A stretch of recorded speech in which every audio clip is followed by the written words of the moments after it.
Bakersman Collective presents. So think about a vapor high, because it's majority THC in the vape cartridge. That's why when you get them, it says like 96%, 87%. And when you get bud, it's usually like 21%. Yeah. Because in bud, there are a lot of other components. Terpenes, flavonoids, tanners, like all these different cannabinoids are present in bud. A lot of times with vape, they take a raw product and they essentially refine that product, and you lose a lot of the plant's identity. You lose a lot of those other cannabinoids. So what happens is when you hit a vape, instead of getting a bunch of different cannabinoids, you're getting a majority of THC, and so that high feeling hits really, really quick. But it's like a sharp shoot up and then a very, very short plateau before the drop off.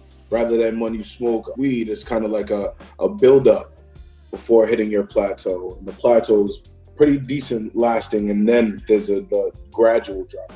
I mean, with vapes, it's like sharp shoot up, I'm high as hell, now I'm chilling. You know what I mean? Yeah. Like, you don't have to really commit to like a whole like couple hours of being stoned out of your mind. Speak to him. Speak to him. And people need that right now, man. People are like, I feel fucking trapped in my house. 4 Zoom meetings. My friend was telling me, like, he was ranting on his, not just me, telling the world, ranting on his Instagram, shout out Mr. Marvel, about how many Zoom meetings he's in, and some of them he doesn't even need to be in, and like his anxiety and all this stuff. And I'm like, dang, in between meetings, I would definitely be ripping. Banging a vape. Yeah, I don't got enough time to smoke an L. I'm definitely not banging a vape. Yeah. Sure. That'd be the right place, because when I converted to a telework model, I was at like peak level of anxiety, because his reasoning, and it was a great explanation, is that where you had your leisure time is now your office, and there's blurring of the lines for you when you end your workday. And I was like, exactly, like, so where I'm supposed to be most peaceful at, I am now maximum level of stress.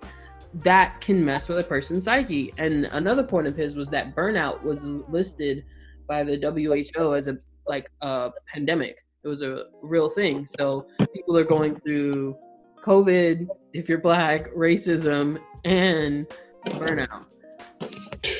Which is why all of a sudden in the news, cannabis is like, studies show that people are using it more now, and all of this as a result of what we're going through in the world. It's like, nada. Because we need it, goddammit. Exactly. Then why isn't it federal? When you see this, like, what's the holdup? And I'm not gonna lie, I'm a little scared of like federal legalization. Me too. Because I feel like that is now. like, if it doesn't come with let me growing and regulating my own shit, I have a very, very overwhelming feeling that will not be the case.